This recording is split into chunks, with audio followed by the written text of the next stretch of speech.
Luftrat globale shpesh trajtohen si luftë mes civilizimeve, mes atij perëndimor krishter dhe atij lindor islamik.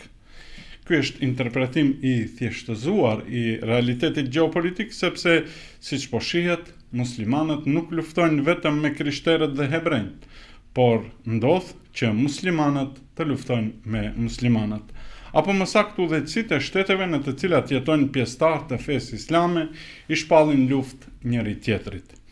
A ka në të vërtetë ndarje mes muslimanëve?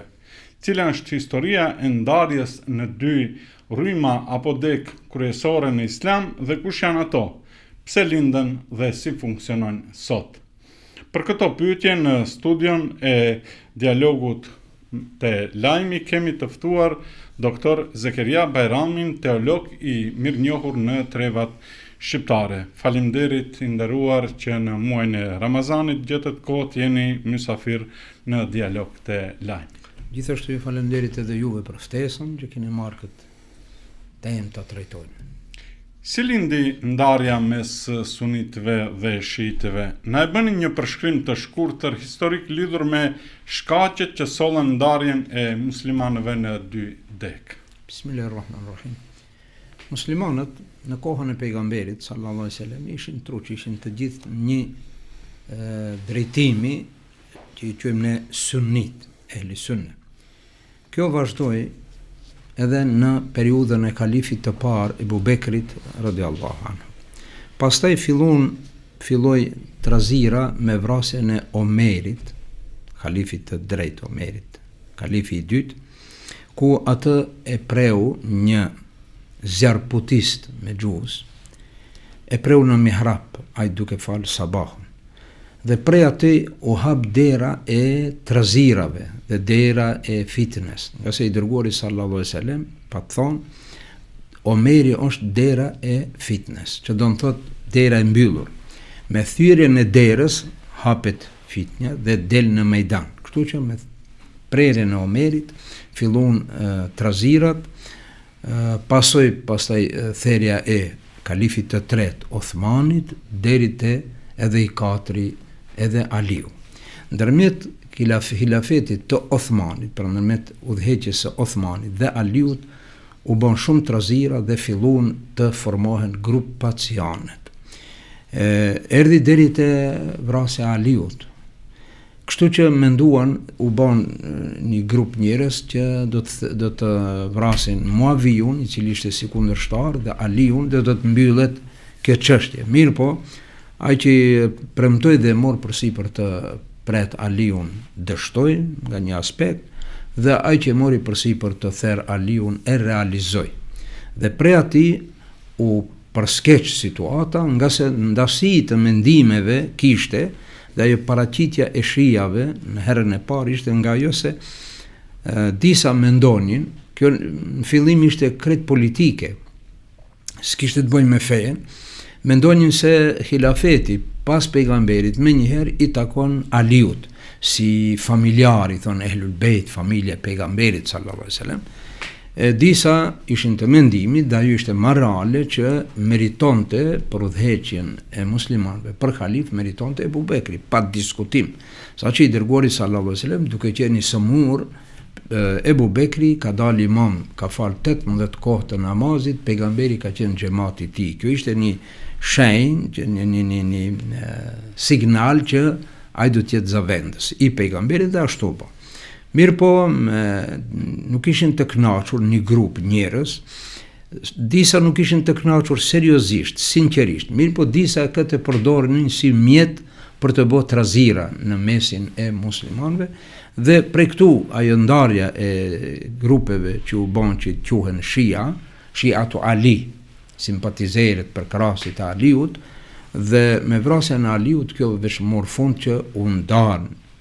Kjo dëshmon hadithin e pejgamberit sallallahu alaihi wasallam, i cili thot janë ndarë jehudët në 71 grup, do të ndahen krishterët janë ndarë në 72 grupe, kurse ummeti im do të ndahet në 73. Disa komentatorë të hadithit japin mendimin se kjo 70-71 nuk është decid, mundet më shumë më pak, po të arabët numri 70 ka qenë si simbol i shumës, do më thonë në shumë grupe, edhe me të vërtet, sot janë shumë grupacione, por më të njohura që ndahet në 2 bloqe, për fat të keq, është realitet i hidhur që muslimanët me shumicë ndahen në sunit dhe në shia.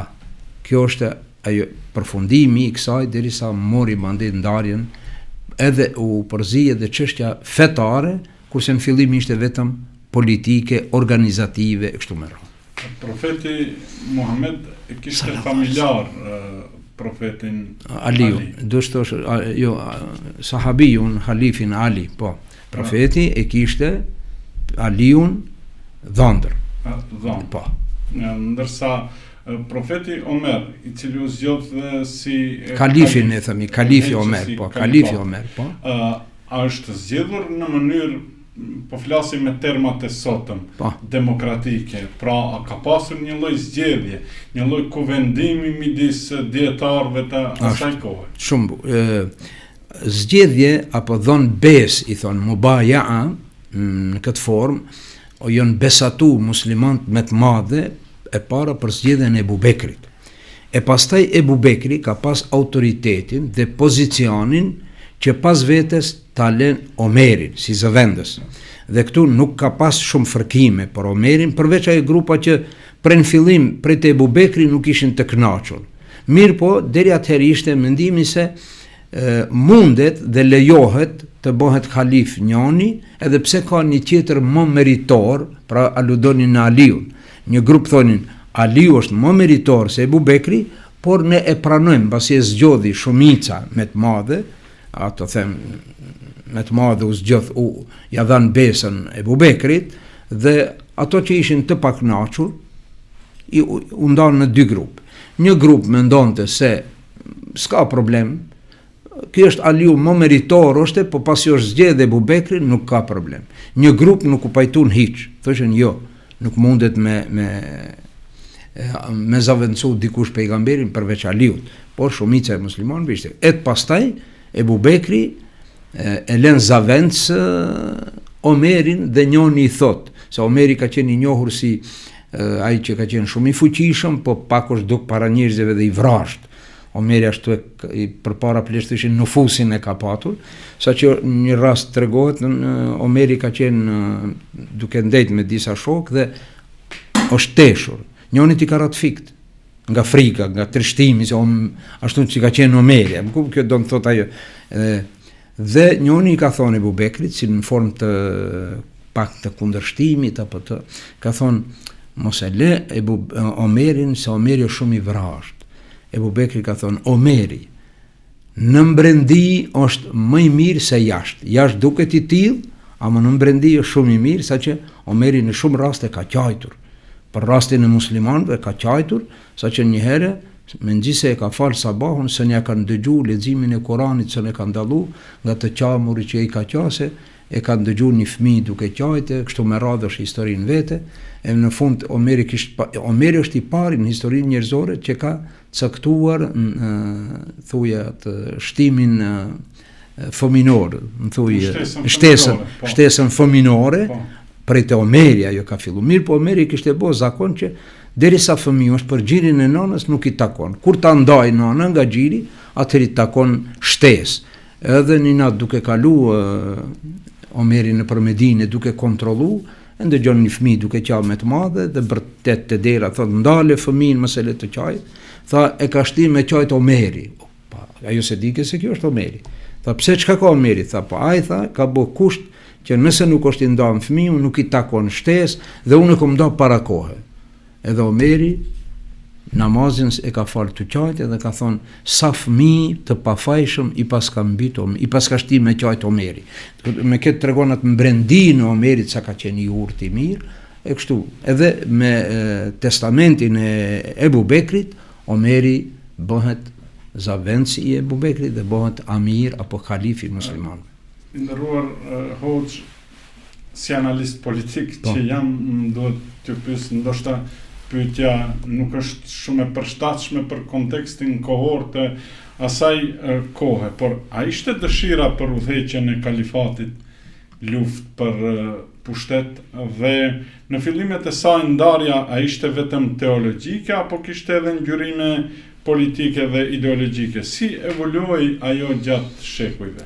Ajo filloi, të them, ballafaqimi filloi kur Aliu ishte kalif, edhe ata një grup nuk ishin të kënaqur nga se Aliu nuk hakmor, nuk i dënoi ata që vranë Osmanin. Dhe një grup u ndalë dhe nuk ishin dakord pse ai nuk hakmeret. Mirë po, mendimi i Aliut, ne kësaj i thonë ijtihad, domethënë përpjekje, cila është më e mirë. Sipas mendimit të Aliut, nuk ishte koha me fillu tash me u hakmar, sa ato ishin një numër i madh i njerëzive, dhe e la për më andej këtë çështje, deshte ti stabilizon çështje të tjera dhe këtu u ndalën ata dhe disa pastaj filluan ta përkrahin Muaviun, sahabi i shtuar edhe ai. Dhe gjithë ajo që ka ndodhur në mes këtyne muslimanëve, në mes të sahabëve sidomos, konkret në mes të Aliut dhe Muaviut, ka qenë një lloj ijtihadi, një lloj përpjekje se cila është më e mirë. Madje që Omer ibn Abdulazizi quhet halifi i pestë i drejtë, që vjen nga loza e Omer ibn el-Khattabit, Omerit të drejtë, e kanë pyet për këtë çështje, kanë thonë si ka ndodhur, pse ka ndodhur kjo mosmarrveshje, ai ka thonë një fjalë shumë të bukur, shumë të ëmbël. Ka thonë ai gjaku që është derdh në atë kohë, nga ai gjak i derdhur Zoti na i ka pastru duart, na i ka ruajtur duart, do të thotë nuk i kemi njullos duart me atë gjak që është derdh, të mos i njullosim gjuhën tonë, ka thonë, të mos merremi me atë çështje. Ka qenë decid se ajo ka qenë një çështje ijtihadi, përpjekje se cila është më e mirë dhe nuk ka qenë qëllimi që të vijë deri në luftën e muslimanëve. Mirë po, ajo që ka thonë pejgamberi sallallahu alajhi wasallam se do të ndahet ummeti im në sa grupe dhe ndodhi ajo që u nda, edhe Aliu u vra, vazhdoi Hasani i biri i tij, ai u tërhoç dhe pejgamberi sallallahu alajhi wasallam pa thonë se ki për nipin e vet Hasani i biri Fatimes, tha përmes të këtij tha do të kursehet gjaku i muslimanëve, se ishte çështje shumë e delikate dhe ai u tërhoç dhe e mbylli këtë kapitull. Edhe filloi pastaj Muaviu të udhëheqë me muslimanët. Në cilat shtete dhe territore janë të shtrirë muslimanët sunit dhe në cilat muslimanët shiit? Tash bota islame ndahet, mirë po shumica e shteteve dhe shumica e popullit musliman i takojnë sunit, domethënë janë sunit. Një numër i konsiderueshëm ndajnë atë drejtimin apo sektën të thëmë shiite, duke filluar nga Irani, një pjesë dërmuese Iraku, Libani, gjithashtu edhe Bahreini, në Pakistan ka shia dhe në vende tjera me numër të vogël. Më shumë janë këtu lëvizin. Për shembull Irani, Iraku, Libani dhe Siria. Këto janë me numër më të madh. Edhe këta, kur jemi te këta, kanë qenë sunit 960 vjet. 9 shekuj e gjys, Irani ka qenë sunit. Pastaj është paraqit një njeri me preardhje të çuditshme dhe Ismail Safevi e ka patur emrin, ai e ka urrëtur sunizmin dhe e ka imponuar shiizmin, saqë në Iran, vetëm në Iran, kur veç është shndruar Irani nga sunit, kanë qenë popull sunit dhe një numri i madh i dietarëve të muslimanëve që kanë dhënë kontribut në islam janë me preardhje nga Irani. Buhariu, Muslimi, Ibn Khalduni, Imam Gazaliu e të tjerë, shumica e atyre që janë marrë me çështjen e hadithit që sot ne i kemi me preardhje nga Irani. Ka qenë Persia atëhershme, por me çlirimin e Omerit, Zoti qoftë i kënaqur me to, ka çliru Persin si superfuqi edhe Bizantin. Dhe Persia ka jetu si musliman ehli sunne 960 vjet.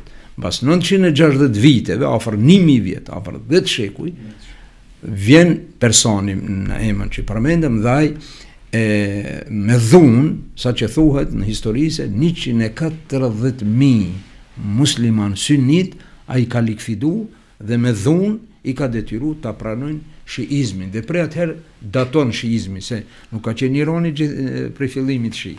Do të thonë ka qenë sunit. Sunnit ka qenë normal, sunnit.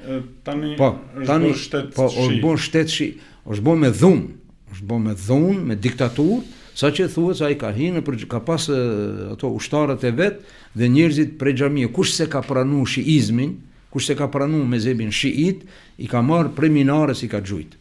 Njerëzit derisa njerëzit veç e kanë pranuar, edhe dal ngadal pushteti, edhe afër 500 vjet tash po bëhen që Irani është shiit. Nga Irani ka deportuar mandej në Irak, në Liban e këto vende tjera. Kjo ndarja është një hendek i madh mes pjesëtarëve të fesë islame në botë. A ka mosdurim të thellë, të themi, midis muslimanëve sunit dhe shiit, sepse ju shpesh thoni në ligjëratat tuaja se politika ndërton murna, por feja ndërton ura. Po. Kjo ndasi ndikon shumë negativisht për fat të keq në mesin e muslimanëve, që sidomos sunitët nuk janë hiç të kënaqur pse ndodh kjo ndasi, madje që dietarët e Azharit, dhe unë kur isha student në Azhar, patëm ngrit një iniciativë të bëjnë një bashkim, një pajtim në disa çështje që të afrohen shijat me sunitët, që të mos jetë se ki hendek kaq i gjerë.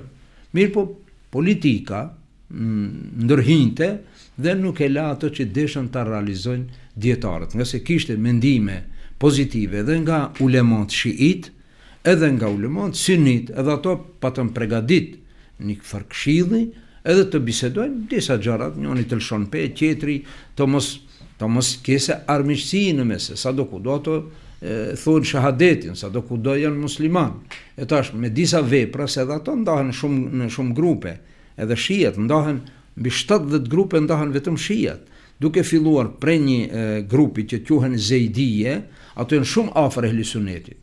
Edhe ulemat e ehli sunnetit ato i pranojnë edhe fetfat e tyre shumë afër janë ehli sunnetit, me disa ndasi të vogla, deri te grupi Gurabije, e fundit është se thash prej te Zeidijet, që janë shumë afër sunizmit, deri te Gurabije, që është një sekte e mban emrin Gurabije, ajo është ekstrem shumë, sa ata pse kanë marrë emrin Gurabije, sa ata thojnë Muhamedi sallallahu alaihi wasallam dhe Aliu, ato thonë alayhis salam, kanë qenë shumë të ngjajshëm mes vete, që s'ka gjasa, se kur i ka ardhur shpallja Muhamedit sallallahu alaihi wasallam, pejgamberit, ai ka pas 40 vjet, kurse Aliu i ka pas 7 vjet. Kjo nuk ka logjik teorike, hiç s'ka logjik. Por ato thonë Allahu xhaleshanu e ka thënë Xhibrilin t'ia zbret shpalljen Aliut. Por për fat që Xhibrili s'ni ka dallu. Edhe në vend t'ja dorëzon Kur'anin shpalljen Aliut, gabimisht e ka dorëzuar Muhamedit. Ky është interpretim dëshiror. Ama dëshiror e pshor të them se logjikisht vetë ju thon, për shembull ju thon ulëmë, si ka logjik, të ngjashëm kanë qenë ato. Kjo ka qenë. Ai njëri 7 vjeçar, njëri 40 vjeçar. Ku mund të kenë, mandej kufri i madh është që ai të thot dikush se Xhibrili ka gabu. Po Allahu dhul xhelal pse se ka korrigju. Do më thonë tregon dalaletin, devijimin e një grupe për grupeve të shijave. Por jo të gjithë, nuk janë ato të gjithashtu. Do më thonë ka grupe ekstreme të devijuar. Edhe brenda shiizmit thoni që shumë grupe grupaciona apo sekte të ndryshme, që quajmë ashtu, të cilat dallojnë në qasjen ndaj fesë islame dhe shtyllave të edhe në besim, thjesht në bazat e besimit, për shembull këta të Sirisë që udhëheqin në Sirin, Zoti kur ta list muslimanët, ato quhen Nuseiri, do më thonë Siria, shijat e Sirisë njihen me sektin Nuseiri.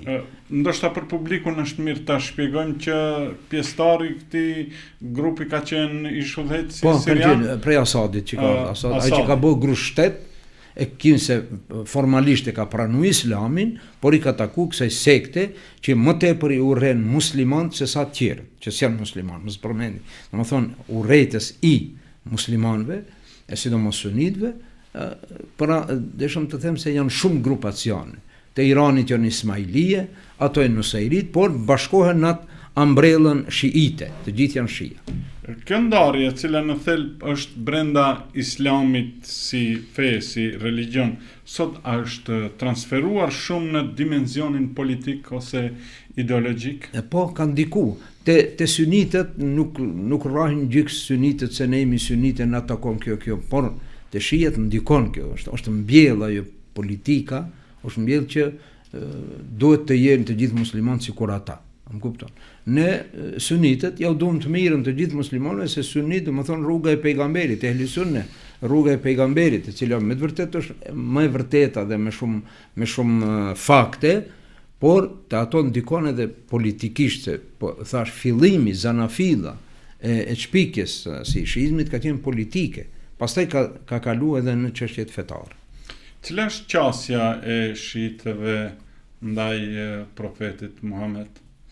Subhanallah, të profeti nuk prekin. Të profeti, ato që në shia, thash këto, përveç asaj grupës e gurabije, që thënë se ka gabu Gjibrili. Më radikale. Më radikale, këto shia tjerë, të pejgamberi nuk prekin. Pejgamberi sallallahu alaihi wasallam, ato e besojnë hak pejgamber, por shkakton pak dyshim kur ata thojnë Aliun Veliullah, kur e thirrin ezanin, thojnë eshhedu enne Muhammeden Rasulullah. Okej, shumë në rregull. Ezani tyre, eshhedu enne Muhammeden Rasulullah, sikur ne. Pastaj e shtojnë, që nuk është pjesë e ezanit, ata e shtojnë, eshhedu enne Aliun Veliullah. Gabimi është pse në pjesë çfarë do të thotë? I thojmë ne i dashur i Zotit. I dashur i Zotit. Ne pranojmë se Aliu është i dashur i Zotit. Po futja në ezan, kjo futja në ezan, kjo nuk është në rregull, se ezanin pejgamberi sallallahu alaihi wasallam e kalon në këtë formë që e thirrim ne, që e ka thirrë Bilalin, kohën e Ebubekrit, gjithë muslimanët, eshhedu enne Muhammed Rasulullah, dhe pastaj pason hayya alis sala. E ato në mes eshhedu enne Muhammed Rasulullah e fusin fjalën eshhedu enne Aliun Veliullah, por kjo nuk çon në kufër, kjo është vetëm një bidat që është futur në thelbin e ezanit, se të duash Aliun nuk është kufër. Revolucioni islamik në Iran, si ka ndikuar ndaj marrëdhënieve midis sunitëve dhe shiitëve? Janë thelluar apo kanë qenë të nivelit të njëjtë si edhe para revolucionit? Dhe ndoshta për shikuesit është mirë për publikun ta shpjegojmë që shiitët janë diku në përqindje 10 deri në 15%, ndërsa sunitët janë 85 deri në 90%. Numerikisht ashtu është, statistikore. Po me revolucionin që ato e quajshin islamik, dhe me atë që e quajnë Iranin Republika Islamike, ato kanë të drejtë ta quajnë veten si të dojnë, nuk pengon, dhe muslimanët sunit nuk kanë pas ndonjë urrëtie pse këto e quajnë atë, ne ta quajnë si cili shtetin e vet, siç don, por nuk ka pas ndonjë të them konfrontim fetar. Lufta që ndodhi në mes Irakut edhe Iranit nuk kishte të bëjë me ato se sunit shiit, po ishte luftë politike mes, si ka qenë, por thonë ndryshe sikur ne ta përshkruaj pak sikur ne shqiptarët, të cilët ndahemi në 3 feje, por kur njerëz kemi pas konflikt ndërfetar, alhamdulillah. Edhe ajo në konflikti shiite dhe sunit mund të jesën pjesë në për popull, për shembull mund të ndodhje konflikt në Pakistan, ka ndodhur mes sunitëve dhe shiitëve, kanë prish xhaminëve, por jo kështu në mënyrë globale, sunit me një anë, e shiat me njën edhe të luftohen me vetë. Sot, nëse mund ta komentoni shkurtimisht, natyrisht, faktin që kemi bombardime apo raketime nga Irani drejt shteteve tjera të cilat janë sunite. Kjo a mund të ndërlidhet me këtë ndarje e cila është bërë, siç thamë, shumë shekuj më herët? Besoj se nuk ka të bëjmë, edhe pse në politikë nuk njihem shumë, s'kam përvojë politike. Çfarë është koncepti i imamatit në shiizëm dhe si ndryshon nga koncepti sunit i kalifatit, dhe cili është roli dietarëve në traditën sunite krahasuar me rolin e imamëve në doktrinën shiite. Te sunitet masum i mbrojtur nga gabimet janë vetëm pejgamberët. Kurse te shijat është një ide që edhe imami është i mbrojtur, nuk gabon imami, dhe këto ato e kanë shfrytzuar për qëllimet e veta, se imami është sipas atyre që nuk është në rregull. Të ne pejgamberi sallallahu alajhi wasallam thotë të gjithë njerëzit gabojnë, më i mirë është ai që pendohet. Kjo është statusi. Edhe imamët janë të gabueshëm. Padyshim nuk mund të pse ai nuk është pejgamber. Vetëm pejgamberët kanë një cilësi, thotë masum i mbrojtur nga gabimet. Imami që quajnë ata masum është e krejt gabim, por ato e kanë shfrytzuar. E kanë këtë ideologji, e kanë shfrytzuar që fjala e imamit tjese sikur fjala e pejgamberit për ne. Ne kur ti thuash muslimanit, e ka thon pejgamberi sallallahu u kri. Edhe aty ku imami ka thonë nuk ri, që s'është në rregull, por ajo është një grad e lartë sipas atyre. Që praktikisht i dallon sunitët dhe normal që i dallon, tham, sunitet nuk kanë ashtu, imami nuk e titullojnë as që e konsiderojnë një pagabush.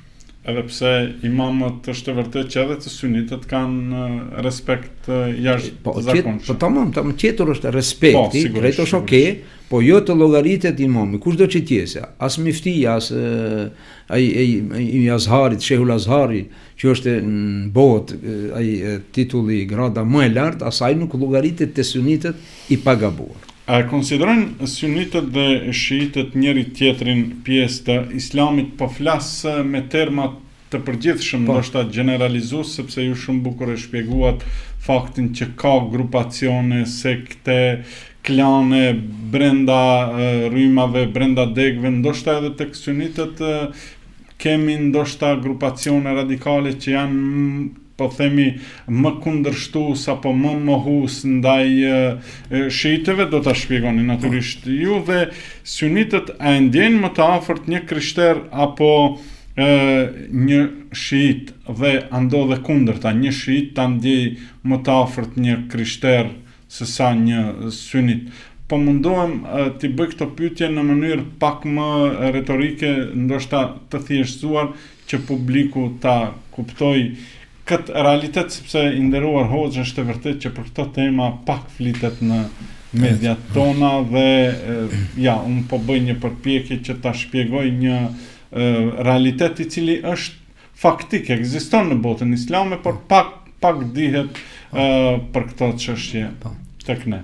E para sunitët i llogaritin shijat, më flas në atë aspektin global, i llogaritin si musliman, derisa ato thonë ashhadu an la ilaha illa Allah, ashhadu anna Muhammad Rasulullah. Ka vepra tjera që ndoshta çojnë në kufër, por muslimanët, sunitët janë tolerant, nuk i shërbejnë asaj që njerëzit i nxjerrin nga Islami, se nuk është detyra jonë. Pastaj dërguari sallallahu alaihi wasallam thotë, kush falet ka kibla jonë dhe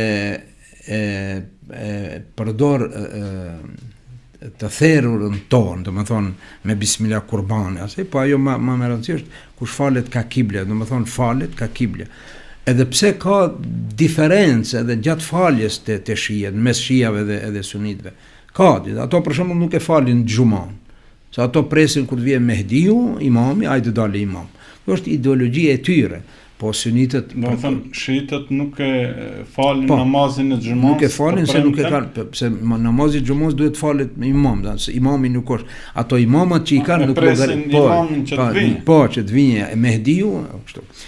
Do të thonë ka diferencë në shumë çështje, por çështjet që të shpallet i pabesim, sunitët janë më tolerant, edhe pse ka ulema që kanë thonë se ato nuk janë musliman, edhe pse ka ona tjetër, ka dietar të shijave që e pranojnë dhe thonë ruajtësit e sunetit të pejgamberit janë ehli suneti. Po ka plot ulema pleq pjekur nga shijat që thonë, ka në YouTube, ka injizime që thotë ruajtësit e sunetit të pejgamberit janë ehli suneti. E pranojnë, domethënë se ehli suneti me të vërtetë është ehli sunet. Ndërsa çështja e llogaritjes armiq është ashpër në sunitët muslimanët, kur flasim sunitët, pra janë muslimanët, nuk kanë armiqësi as me të krishterët, as me shijet, edhe nuk kanë ndonjë përzierje mes tyre. Ne në Islam kemi një moto, lekum dinukum waliyadin. Ju mbajnë fenë e juaj, ne mbajmë fenë tonë. Edhe kjo është ajo baza që i ruan gjakrat e njerëzve që të mos luftohen për shkak të fesë. Dhe lufta nëse bëhet në emër të fesë, feja merret si mjet, e shfrytëzojnë fenë si mjet, a lufta bëhet për qëllime tjera, jo për fe. Kështu sipas jush nuk ekziston luftë fetare. Po nuk mund të ketë luftë në emër të besimit apo në emër të monoteizmit apo besimit në Zot. Në Islam flasim ne la ikrahe fi din. Nuk ka detyrim, nuk ka dhunë në fe dikush të bëhet musliman të shpalli luftë. Luftrat që kanë bërë muslimanët e parë, që për shembull Omeri e ka çliru Persin, e ka çliru Bizantin, e ka afru Islamin, se në shumë raste vendet që s'kanë qenë musliman i kanë mirëprit muslimanët, se kanë patur shumë problem me ato sundusit e tyre, me pushtetarët e tyre, dhe i kanë mirëpritur muslimanët me ardhjen e tyre, për shembull Egjipti ka qenë siklet, Egjipti ka qenë i ndëshkuar populli i Egjiptit nga udhëheqjet që ka patur. Me arritjen e Amr ibn al-Asit, ato e kanë prit me lule. Se me të vërtet, me plot kuptimin e fjalës, ata nuk kanë uzurpu toka, nuk kanë okupu, ata kanë çliru. Më parë ata i kanë çliru zemrat e njerëzve, pastaj tokën. E kanë pranu Islamin me dëshirë që të demantojmë atë se po që kanë luftu e kanë përhap Islamin. Ato nuk kanë luftu për të përhap Islamin, kanë luftu për të ndalë dhunën. Edhe historikisht kështu është. E kanë ndalë dhunën dhe popujt që kanë pranu Islamin i kanë prit me lulë, i kanë prit me dëshirë.